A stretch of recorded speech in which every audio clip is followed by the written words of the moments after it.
Spoken ઇંગ્લિશમાં speaking કરવું important છે અને that's why today I am going one of the excellent method which is going to help you clear your pronunciation in a English fluency and that is a tongue twister. Friends, આજે આપણે tongue ટ્વિસ્ટરની practice કરીશું, જેમાં તમારા ચીક, lips, tongue અને માઉથના મસલ્સની exercise થશે, જે તમને ઇંગ્લિશની પ્રોનાઉન્સિએશન સ્પીક કરવામાં હેલ્પ કરશે.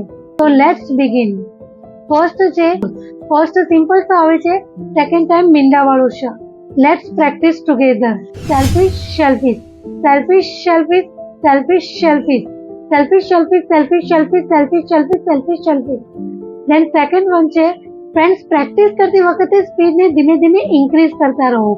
હવે થર્ડ વન છે, red lorry, yellow lorry, red lorry, yellow lorry, red lorry, yellow lorry, red lorry, yellow lorry, red lorry, yellow lorry, red lorry, yellow lorry. Friends, આવા જ tongue ટ્વિસ્ટરની practice કરીને you can increase your focus power and clear your pronunciation in a fluency as well as English. મિત્રો, આજે તમે કેટલી વાર practice કરો છો મને કમેન્ટ સેક્શનમાં મોકલી આપો.